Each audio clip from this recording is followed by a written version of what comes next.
And every time I connect Teams, it's on my camera. I only figured out halfway through a parent conversation, and I was like, had my phone, must have been like sitting like that or something. I was like, what? That's pretty cool. Yeah. Because the phone on and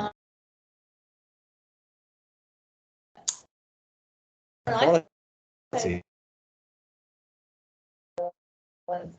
have you got what's linked? It is. I think that's. I don't.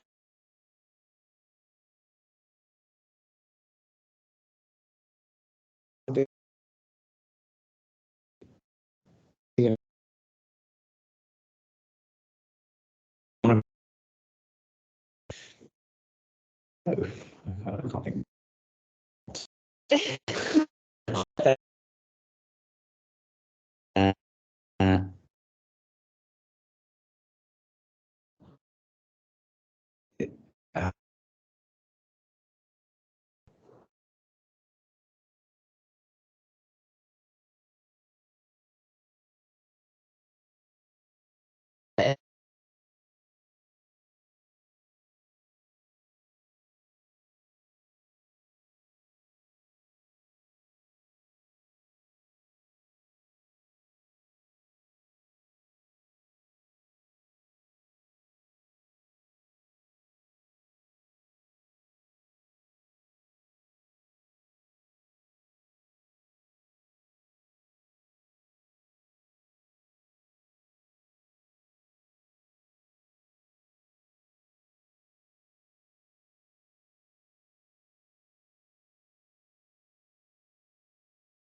No, it still doesn't like it.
That's on mute.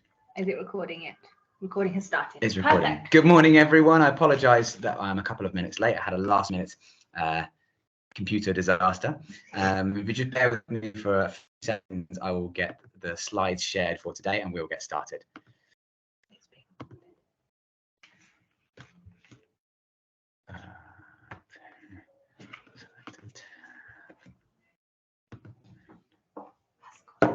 Thank you.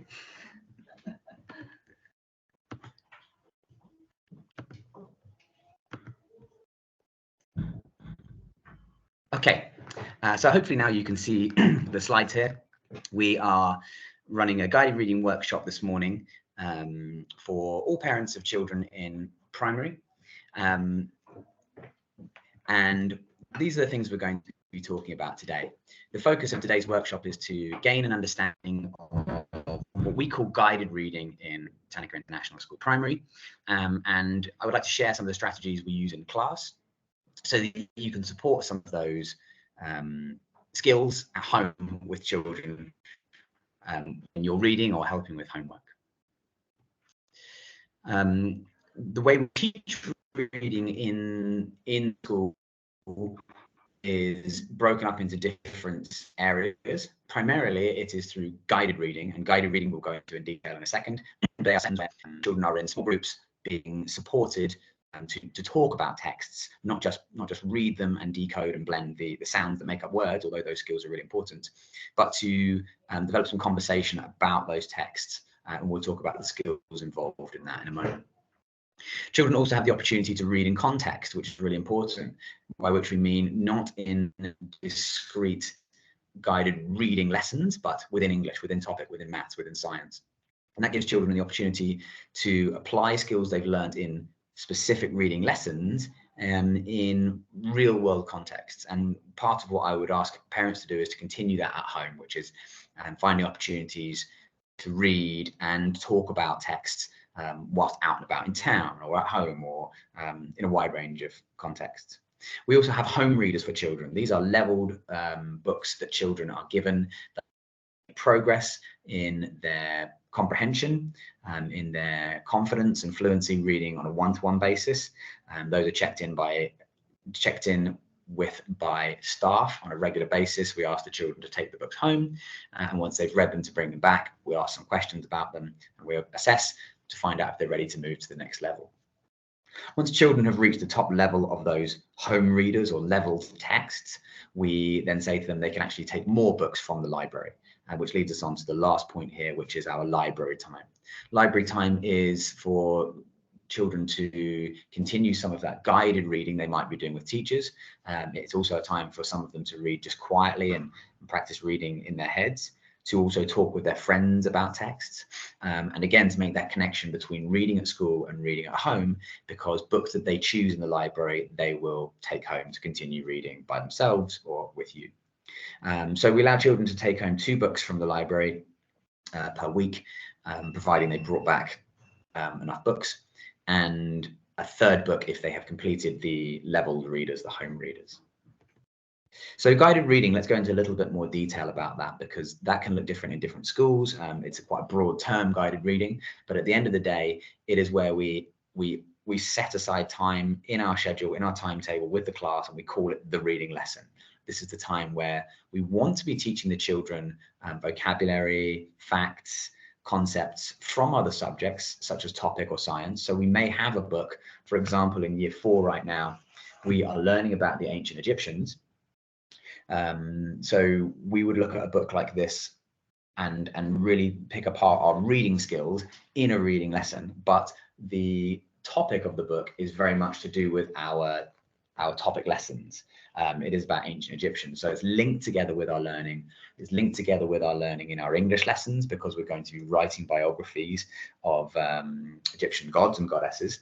But in those guided reading lessons, an adult is supporting specifically the skills involved in picking apart that text, showing comprehension of that text, and talking about that text. By text, I mean, in this instance, obviously, a book which has been chosen for its purpose, but a text can be, it could be a small section of a text, of a book. So we might just, if we're looking at introductions, we may just take out that introduction and the children might just be looking at that. It might be just one paragraph that's labeling an image in this type of encyclopedia book. Or it could be, a text could be a poem. A text could be an entire book. It could be one chapter. It could be a recipe. It could be a menu. It could be a song. It could be a movie. And we use that term text with the children a lot to identify that these skills we're learning in guided reading can be applied to any text. If we're evaluating, for example, a book and saying, I think this is a good example of an encyclopedia, that same language can be used when we're talking about a film that we've seen. We want children to, for example, in evaluation, move on in the way that they can articulate their comprehension from I like it, it's good, to this is a really successful piece of art, this is a really successful piece of writing, this is a really successful text. I know what the writer was trying to do here and they did a great job because. We do this in small groups of children in similar abilities. So it may be that teachers break up their classroom and have a group of very, very confident readers, a group of children who are maybe not as confident, and usually a group of children who might be beginner English language learners and who will need to spend more time on blending and decoding words and understanding meaning at a base level in the text before digging really, really deep. It might be that those groups are separated into different rooms. You might have different adults with those groups, or the teacher might rotate around and work with those different groups. So sometimes they have a bit of independent time to read and talk about texts. Sometimes they're reading and talking about texts in a group, and sometimes they're reading and talking about text with an adult. This supports independent discovery of meaning. This is an opportunity for children to listen to others read. Of course, we want to impart some knowledge and information onto the children, but we're guiding them to find the information they need in a text. And we do that by choosing questions, creating questions that require the children to maybe predict what's going to happen on the next page, or summarize the information they've learned, or infer the meaning, read between the lines and pick apart the clues. We're very explicit about what these skills are. And we want the children to name these skills so they can say, I'm summarizing today. And when I summarize, this is what it looks like. This is the language I use. These same skills are the skills that are used in assessments throughout the year and the final assessments at the end of the school year. And we want children to sit down in those assessments, even though they don't look anything like the texts that we're practicing with the children, and say, I can see that this question is asking me to clarify a piece of vocabulary. I think, what skills do I use for that? And they can use them straight away. There's no surprises. All the skills that are being assessed are the skills that we're teaching. We're teaching problem-solving strategies. Children are going to be coming across, especially in our school where we have a wide range of children from different cultures, from different countries, different languages, different levels of English, lots and lots of words, and phrases and concepts that they maybe don't know in English, or do know but aren't able to articulate in English, and so we're giving them the language for it, and we're giving them strategies to find that language. And this develops a confidence to talk about texts, and this confidence to talk about texts is a really great life skill to talk about events that are happening in your life, beyond just what's written in the text. So a guided reading session, like I said, these are regular sessions. They should be happening between 3 and 4 times a week. In Key Stage 1, so that's year 1 and 2, the focus is very much going to be on decoding and blending. So looking at those sounds that they recognize from their phonics lessons, seeing them in a context and picking them out. For example, they may have been working on the A sound, so they'll be looking for the letter A to identify that sound, and then now starting to blend it together with words they will have learned in their phonics lessons that focused on A, like cat, and now they're seeing them in text, commonly with pictures, so they're making connections between the meaning of words now, not just the sound and the sound and letter relationship. There will be some children in Key Stage 1 who are very confident with that already, and so they will be looking at some of the skills that we focus across Key Stage 2, years 3, 4, 5, and 6, which is, as I said, developing deeper comprehension of text rather than just seeing an image of a cat and being able to say cat or cat is on the mat, but starting to interpret what kind of text is this? Is this a comedy, or is this a scary book? Is this a fiction text or a non-fiction text? And how do I know? Why has the author chosen to put an image with this word? Starting to evaluate, like we said, going beyond just I like this book or I like this picture, I like this because I like cats. We want children to, by the end of Key Stage 2, have the vocabulary and the confidence to say, well, this is a really good example of a storybook for young readers because they put images of cats that are cartoony and friendly, and young children like cats. It's actually the same kind of information, the same kind of response that the child is having with the text, but they're articulating it in a far more comprehensive way that is making connections to other aspects of their learning. As I said, we're in groups. Those groups may be led by teachers and may be led by assistant teachers. They will also be supported by more confident children. We really want children to, as we said, describe text in detail. And by describing what you've learned in detail, it shows your comprehension, it shows your understanding and your learning, and it furthers your comprehension and learning because you have to think carefully about the words you're using to articulate what it is you've learned. We use a wide range of texts, as I've already said. We're doing ancient Egyptians at the moment, so we'll be looking at lots of non-fiction texts. Later, when we're doing maybe adventure stories, the last term when we were doing adventure stories in year 4, in our writing lessons, we'd be looking at some story examples in our reading lessons. So each of our lessons reinforces the children's understanding of how texts work and demystifies that process of writing, because we are looking at lots of examples of how writers write and picking them apart before we begin our own writing. It doesn't just happen in the writing lessons, it happens in the reading lessons as well. These are the main skills that we use from the English curriculum to assess reading. And we don't identify them using this labeling system, but this is the system that is used commonly throughout the UK and in a lot of British international schools that use the English curriculum. Each one is called an AF 1 to 7, which means an assessment focus. These are effectively different skills. I won't spend long looking at this because what we have done is we've interpreted these into more child-friendly skills.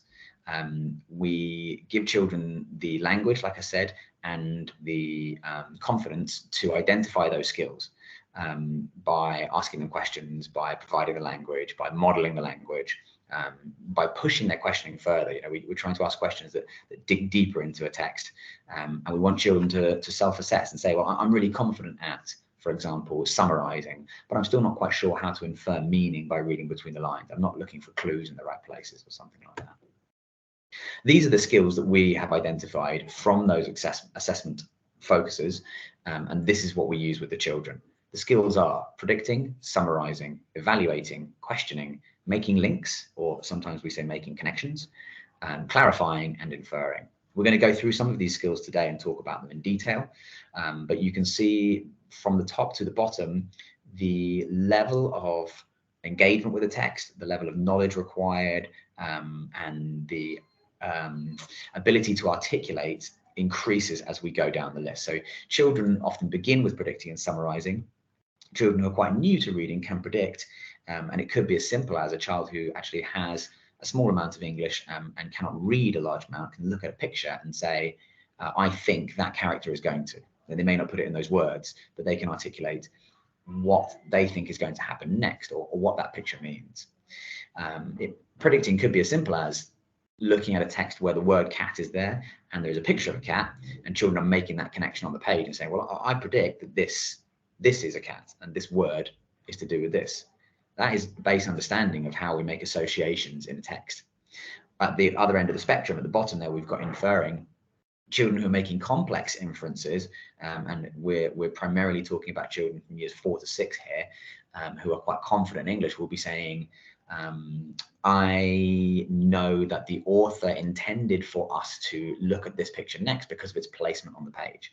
I know that the author is describing this character as a troublesome character because they've made references to other difficult and nasty characters in another text that I read. So that's inferring at this stage is actually using some of these other skills as well. There's a bit of predicting in there, there's summarizing, there's evaluating, there's making links to other texts that children know. So we don't expect children to master all of these skills. They are taught repeatedly throughout primary from years 1 to 6, introducing them to confident readers in year 1 and 2, and becoming regular habit with children in years 5 and 6, definitely. Predicting, for example, when we ask children to predict, we're going to be giving them these sentence stems. We call these sentence stems because they're the beginning of sentences that allow children to articulate their thinking, their comprehension. So if we are predicting what will happen next in a text, this is the language we would give children to start with. I wonder if, I predict, I think. We're always encouraging children to add because to justify their predictions, summarizing, any other skill that they're using. As soon as we use because, we're going to be adding in more detail and we're going to be articulating our thoughts in a more comprehensive and complex manner. For example, if we have a book like this, I might ask the children before I even start reading the book, who are they? That's a prediction question. And they might say, oh, I think they are friends. That's fine. That's a brilliant prediction. That's using some clues on the picture there. It totally makes sense. But we would encourage children to go further and again, begin to infer some meaning and say, well, I don't think these people are family because they have different colored hair. Their features are not similar. And I know that in most families, people's features are similar. Maybe children who are very confident will make those connections between science lessons and start to use language of, oh, I know about genetics, or I know about genes or something like that. I know about hereditary features. You might make inference and say, well, this must be, and again, there's some predicting going on here. I predict that this story is going to take place at the end of summer because I can see autumn leaves. The inference might be, I think this story might actually be about life and death because these leaves represent at the end of summer the death of trees and the entering into winter. And this person is young and this person is older. So, maybe they're starting to make really, really detailed and quite mature comments about what the illustrator, what the reader is hoping that we take away from images and words in texts. Summarizing would be, after reading primarily, using some of the text to pick out key information and say, well, what is this about? That will be where we say I think the genre of this text is. I think the main aspects of this text are. I think the main characters in this text must be this guy and this guy. And the most important morals or tales or lessons that are learned from this book are, etc. Evaluating is broken into 2 sections. Let's find another book here to work from. Here we go. If I was asking children to evaluate this book, I might say to them, first, we're going to look at the language that's involved. Well, let's look at the audience that this book is made for. We can tell using our predicting skills and our summarizing skills that this book is made for children. It has children's illustrations on. There are not many words. It has bright colors. We can see a very short summary on the back here. We've got cartoony like characters, and then we can start to evaluate. Well, let's look at the language in this text. Is it actually appropriate? And have they done a great job of designing it for young children? Well, yeah, it's got some jokes in here, and it's got some simple labels, and it's got comic books, things like that. But actually, we're now getting into the second section here, which is layout and organization. I can see that the writer and the illustrator have chosen to put illustrations and comics with almost every part of the writing. They've used speech bubbles to make it feel like a comic book. That is a really, really good writer's tool to engage young readers. And this is something that we want confident children to begin to do, so that when we are teaching children to make their own text, to write, they're going to employ those same skills. They've seen a writer do it.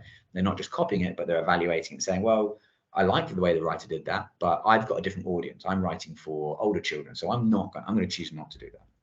And that is where we make strong connections between what we read and what we write. Questioning is a big part of all of these skills, but we do teach it explicitly because we want children to identify what makes a great question. We first of all break questions into closed and open questions. And I think it's very easy for some children to see that closed questions are bad questions and open questions are good questions. It's not as simple as that, but open questions will lead us to discover more. We want children to, when they don't understand something about a text, to be asking accurate questions. When children, first of all, we want children to be asking questions. We don't want them to accept that there's something they don't understand about text and just say, well, I don't understand it, so be it. Because when we read, we don't just take in the words in front of us. We're constantly asking questions, even if we don't articulate them verbally. And we are looking for answers to those questions when we read. Again, we flip that around for confident readers, confident writers, readers and writers, by saying, what questions do you want your audience to be asking? And so we do that by reading. It might be that as we're reading, we've got some questions straight away on the front here. Who are these men? They're silhouetted. Why are they silhouetted? We can use our inference skills, we can use our predicting skills, but there's only so much we can find out. So as we open the text, we're going to have questions ready to have answered. This is a really, really important skill for children so that they engage with texts in an active way. There are two types of reading, really. Passive reading and active reading. And passive reading, you can get to the end of the book, you could tick off 40, 50 books a year, but you're just reading the words in front of you. And whilst working through the text in front of you, reading the words does have some value to it, if it's passive, children are not going to really engage with the text. They're not going to develop these skills, and they're not going to develop the comprehension that we assess as we go through the school. So we want children to be, turning the page back, for example. That's an active reading skill. Rereading a sentence, that's an active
far I got to.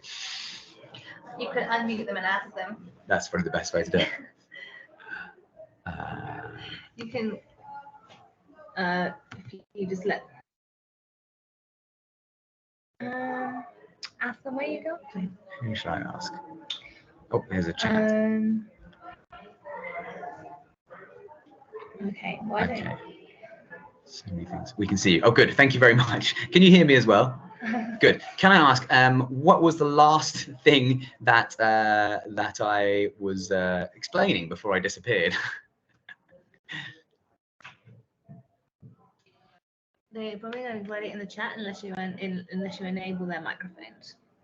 Okay. You could ask Andra, she's there. Let's ask. Enable Oh, active her. and passive reading. Thank you there very you much. That's go. brilliant. Thank you so much. Thank you. Okay. I will return slide. Thank you so much. Sorry about that. Just bear 1 second while I return to the slides I was on. There we go. Okay. So we were talking about active and passive reading, and I think perhaps we were on evaluating, maybe. I'll go through these skills again just in case you've missed any. These are the main skills that we teach: predicting, summarizing, evaluating, questioning, making links, clarifying, and inferring. It's the language that all children will, all of these support the children becoming active readers of texts. I think we must have talked about predicting, and if you can use this language at home when you're reading with your children, this is the first step towards engaging your children as active readers rather than just passive. Of course, we have to understand where our children are, and if you've got children who are new to English or are young learners, they're going to be blending together sounds still. Lots of children will still, even if they're confident readers, be blending together sounds, but they're going to be blending together sounds in much longer words, polysyllabic words, identifying the chunks, slowly putting them together to have a go at pronouncing them. What we like to do is when children, for example, let's say a child is reading predicting from the top of this. They might know some of those sounds. They might say pred. I wouldn't say to them predicting because I'm giving them the word. They're not doing that hard work to decode and blend it themselves. We want them to start putting it together themselves. Predicting. And at that point, sometimes children say, oh, predict. Actually, I've heard the word predict before. Then they make that connection between the sound of the word and the meaning of the word. And again, and that requires them to kind of build these muscles, if you like, in the brain that make strong connections. We don't want to spoon feed too much. We want them to kind of do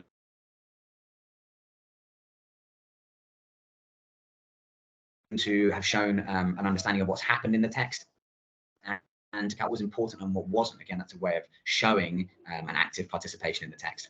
When we're evaluating the text, we want to pick out the words and the organization of the text. I'll go over this one more time with the examples, just in case this was something that I disappeared off before I went through. For example, children who are evaluating this text would say, this is a text I can see that's for young learners because it's got cartoons on it, it's got colorful writing, it's got chunky letters, even some of the writing is done kind of wiggly to make it fun for young learners. And they would look at the language. I can see that it's got common words in there, it's got nice labels, it's got some key vocabulary about the pharaohs, but also the layout, it's organized like a comic with cartoon characters. And we want children to start saying, not just that that's what's in there, but actually, I think that's really great for the audience, or I wouldn't use that when I make my own non-chronological text, my own encyclopedia in my lessons, because I'm choosing to write for a younger audience or an older audience. And I think that works well or it doesn't work well. We want children to be going beyond, I like it, it's good.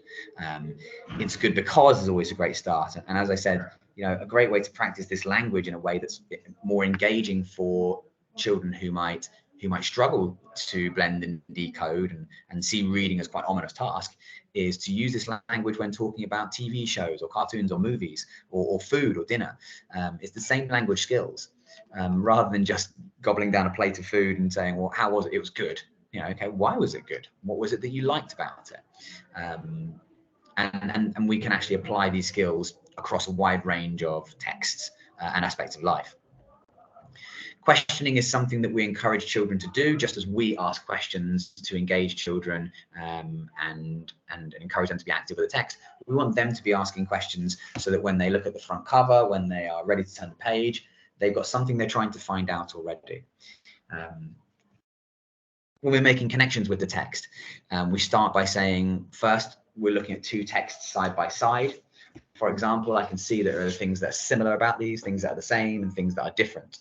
They have the same author, Peter Jones. They both have leaves on the cover. They both have characters coming close together.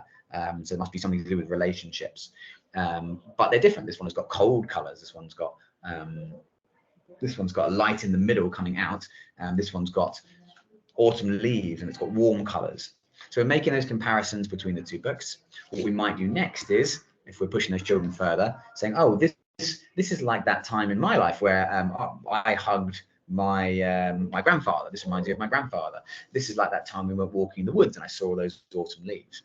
And going further, making connection between the text and something that the child knows about in the world, which is what we do when we read news articles, for example. We don't just read about what's happening in a country or with a political party and have it isolated. We say, oh, this is just like that time a few years ago when they said the same thing, or this is going to affect what's happening in that other country. We want children to say, oh, well, this book is a bit like something else that maybe I've seen on TV, or maybe I've read about, or I've talked to my parents about. I know that this happens in this country, or I've learned about this in another lesson. And making strong connections between, again, the subjects we learn at school, the topics we learn in those subjects, and all these different types of texts. Because, as we said, the skills to critique, to evaluate, to make connections are the same in many ways, and the language you use is the same.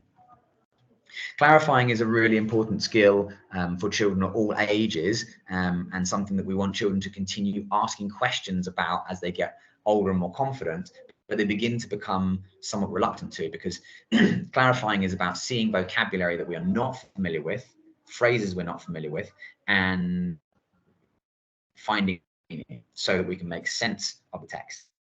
Sometimes that means stopping reading. So children, confident readers, will be flowing through the text, but may be reluctant to actually stop and say, I don't actually know what that word means. So the first step is saying, stop, what does this mean? And children, firstly, we teach them to put their hand up and in class, or to ask an adult directly and say, what does this mean? And that's fine. What we want is to develop independent skills in the same way that I would, as I read a text now. If I come across a word I don't know, put the book down, grab a dictionary and look it up, or reread the sentence again to understand the meaning, or read around the sentence, look at the pictures for clues. Example here, discover the secrets of the pharaohs. I don't really know what pharaoh is, but I'm going to break down the sounds. Okay, there's no clues in the word pharaoh, doesn't really help me, but I've got some pictures here. Well, these are pyramids. I know they're not pharaohs, so I can ignore that. We've got some characters here next to the word pharaoh, and it says secrets of the pharaohs, and there's a magnifying glass. Well, people are looking for clues and secrets, might use a magnifying. Maybe this is connected. Maybe this pole in the middle is a pharaoh. Maybe these people are pharaohs. And they might be wrong. The children might be actually getting to the wrong answer. That's fine. That's where we step in as adults and we say, oh, actually, I can support you with the meaning of this. But the process of developing that skill, of looking for clues, of trying to identify what the meaning independently, builds that strength as a reader who is engaged with texts. And there will be questions in reading assessments where we have 3 words commonly, and it will say which one of these is the same as, and it will give you a word from the text the children have read. And they have to identify which one is the same. This is a really, really important skill. It's where children pick up vocabulary, understanding of vocabulary, and they begin to use it in their own writing.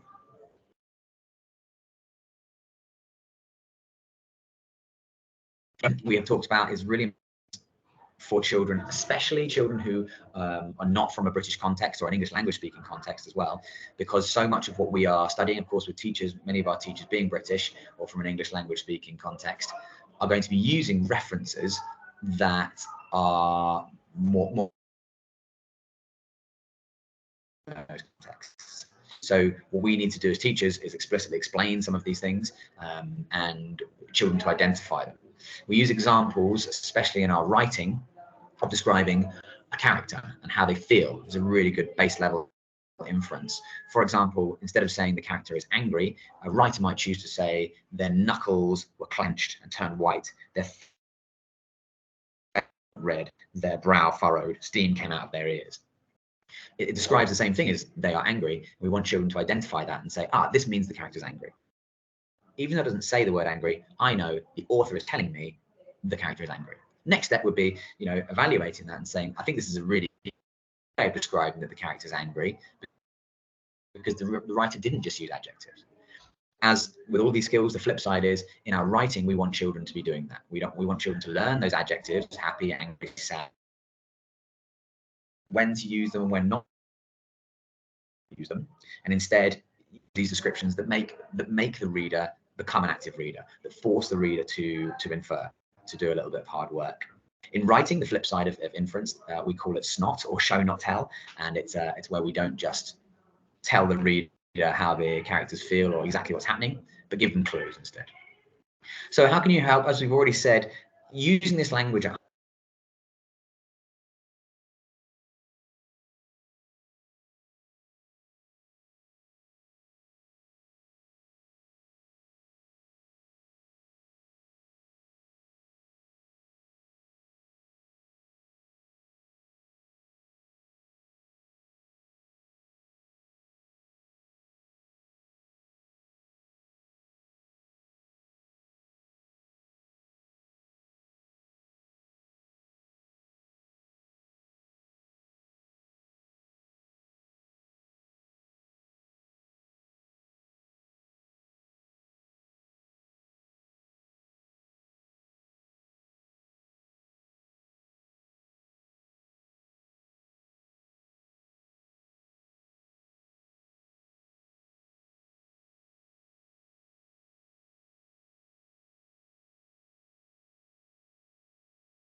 Recording is done. Yeah. Excellent. Okay.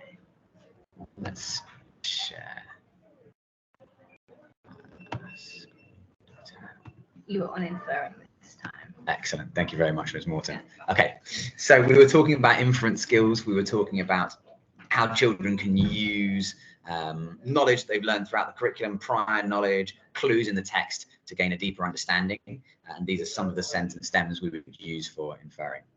How can you help at home? Most importantly, as we talked about, using those stems, encouraging your children to read, of course, and encouraging them to be active readers by talking about what they've learned in any language, in their home language and in English, and making connections between home languages and English or other languages that children are learning when they come across language they don't know, concepts they don't know. Asking those questions to further their understanding and become active learners, and using this kind of language to find out more about what's happening in subjects in school. It's a good way for children to develop their understanding of science and get a bit of a head start on what's coming up in science, for example, if we know what the topic is.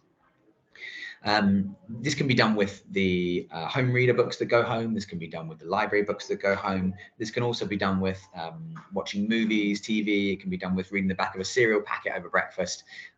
There are so many texts that we can engage with. Those ones that are less demanding of children because they have pictures, because they are a movie, because they're a song, are a great place to start. And they are as valuable, I think, as reading a chapter book or a novel that doesn't have pictures. We can build up to that. Those skills are really, really important, and developing an enjoyment and an engagement with texts at all levels is important. We don't want to dive into just reading, you know, the classics, because they can be daunting. They're very heavy on vocabulary that's going to be hard work. So we want that balance. One of the skills that I ask children to use when they're picking up a book to figure out if this is the right challenge for them is the 5-finger challenge. So you could turn to a random page, start reading, and if there is a word that you're unfamiliar with, you count that on your finger. So it says here, one spring day when the first sun's plum trees kept growing stronger and stronger. I don't know what. And set fire to some of the walnut farm. Not quite sure what farm is, that's another one. We keep counting and finish the page. If we get to 5 or more, that's probably too challenging for the child. And it's going to be really, really daunting, overwhelming, and a lot of hard work to interpret the meaning and work their way through the page. If it's just 1 or 2, great, that's going to be a good challenge. Keep going. And when you come across those words, use the skills that we've talked about. Reread, read around the text, look for pictures, ask for help, use dictionaries, go online, all those things.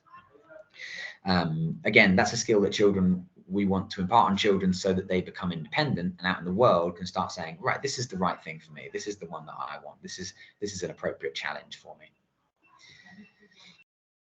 Some of the strategies we've got here, we've already discussed really, but especially in Key Stage 1, but also children who are new to English, English is an additional language learners. It's really important for them to have pictures. It is really important for them to sound out words in chunks, to split up longer words, and to make connections between the home language is something I haven't added on here, but as we've just discussed, it's very important. Missing out the word and reading to the end of the sentence and then going back is another way of saying, of looking for clues in the text and helping to clarify the word's meaning. In Key Stage 2, we're going to be encouraging a handful of other skills or strategies, we should say, to support these skills. Skimming and scanning are really, really important. Skimming, we encourage children to read a text quickly, looking for key pieces of information to give a general understanding of it. And scanning, when we're asking children to retrieve specific information from a text, because these are things that are very, very useful. For example, when I read the news, I don't necessarily read every single piece of information. I might skim the headlines and then decide whether I'm going to read it. Even when I read it, I might skim the first couple of paragraphs to get the information that I need. I might be looking for a specific piece of information because an incident has happened in the news and I want to know exactly where it happened or how many people were involved. I won't go through these examples because I've chosen today instead to use some book examples, but here are some texts where you could practice these skills on. We've got the front cover there. You can ask lots and lots of questions about the front cover, predicting what's going to happen inside, making connections to other texts, inferring what kind of character this is. He must be an alien because he's stepping out the stars behind. It must have something to do with the night. Clarifying what do we think a tickler is, making connections to other language we know that's similar to that. It's got capital T, which means it must be a name, must be the name of some type of group of people. And then we flip the book over here and we're looking at the blurb on the back. We can also ask lots of questions there. I use this example because there is so much we can learn from a text and so much we can encourage children to think about before we even look at page 1, before we even begin to read the words. And as we said, a passive reader will just whiz through each word on the page. You know, say they've done read 40, 50 books a year, but if they're not active, they're not getting a huge amount from those books. And I know I've done the same thing, reading books because I've been told they're classics, reading word after word, not really fully engaging with it or understanding the context, but saying, oh, I finished that book. It's valuable, but it's not anywhere near as valuable as engaging actively using these skills for the text. These are some of the stems I would have used, predicting with that front cover. Here's a good example of inference. This is some characters in a book. You can see that they're dozing off. And it says, you'll have to pull your socks up, I'm afraid, and learn that life is not one big joke. There are some things that you have to take seriously, and school is one of them. School is no laughing matter. And another thing, ...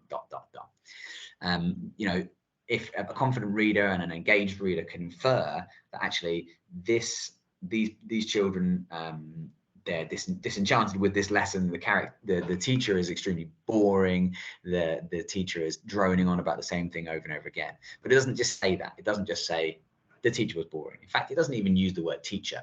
We can infer the fact that there are children sitting there. He's used the word school, and his name is Mr. Watkins, and he's telling them to pull their socks up. Exactly what's happening. These are really good examples of phrases that are specific to British English context as well. Pull your socks up, for example. We need to talk about those and explain what they are and look them up. And as adults, model when we don't know them. If you are a parent who does not have English as a first language, it is important to show your children that maybe you don't know what that is, and how would you look it up, and how would you find out, and what kind of guesses could you make about it, because your children will copy that behavior. So we use some inferring skills there. And we might use some evaluating skills if we're feeling confident, saying, I like the way that the author has done that, instead of just telling us that the teacher was boring, because it's good for the reader to work a little bit harder. So I hope those skills, there was at least some clarity in how I explained those skills. If you do have any further questions about those skills, please do ask. Please do come in and talk to us at any time. Please do ask your children. Hopefully they, especially as they get older and more confident with English, they should be starting to say, yes, I know what predicting means. I know what it looks like. I know what it means to retrieve information from a text when I'm asked a question. I know how to skim, scan, summarize. And you can continue that conversation at home. To support with that learning and to help find texts that are an appropriate challenge, there are a couple of sites here. oxfordowl.co.uk uses level texts, which you can access at home. That can supplement the learning that children, a lot of texts that we actually use in school when we talk about home readers and level texts, but it can supplement that learning and give you another text that's at their level. Look at the back of the home reader, see what color it is, what level it says, and you can find some other ones online that match that. Cornerstone Education is another one with free guided, free reading guides, free access to sample text, slightly older children. Here's another one, Word for Life. If you search online and you use language like leveled readers for Key Stage 1, Key Stage 2, EAL learners, you will find some good examples. We do want children to be using real texts, but it's fine to be using digital text, of course, as well, and things that we find online. The important thing is a wide range. So quality published texts, but also, like we said, it could be sections of a newspaper that you're practicing reading with. Here's another website that a colleague of ours set up here with some resources for specifically to support EAL learners. This website is called Tales in English, and I think it has some specific vocabulary support and some simplified examples of famous stories and tales, as you can see here. Again, really, really important, because so many books make reference to famous stories and tales. They might be fairy tales, they might be stories that we've just been retelling in our culture for a long time, but we make assumptions that people know those because of the way we talk about them with confidence. But young children will need to be shown them, and so if we can share them with children in a simplified manner, and that might be using a YouTube video to show them a classic story. Later they might learn about it and read about it in a novel, but we can actually introduce the concept and the ideas through cartoons, through animations, through text with very, very few words in them. Okay, I think I've talked for long enough. I'm going to close that and ask you now, if you have any questions, please add them to the chat. And if you think of a question after this and you haven't asked it, or you don't want to ask it at the moment, you can always please come and speak to me, or speak to your class teachers, who will all be, if not regularly teaching these skills, because they need to teach phonics skills, blending skills, decoding skills, retrieval skills, we'll be beginning to introduce these skills, and the language of these they'll be using throughout the curriculum. So please do come in and ask. Please do trial some of these skills at home and feedback, and let me know if there's resources that you require to help you, or something you'd like to know more about to help your children at home.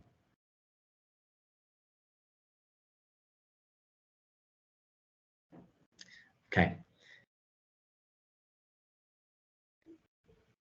You're welcome. If there are no questions in the chat now, then I'll say thank you for coming. I really appreciate it. Like I said, often people go away, they think of questions later, so you can also email me directly if you like. If you go to the Britannica website, you'll see my email address.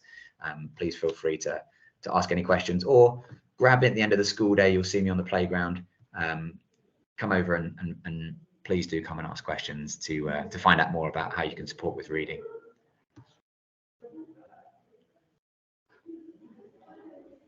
Oh, I'm glad to hear it was useful. Thank you.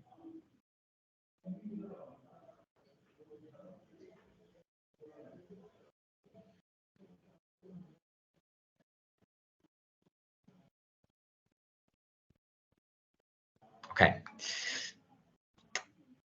I don't see any questions there, so I will just say goodbye. Thank you very much for coming, and hopefully I will speak to some of you soon.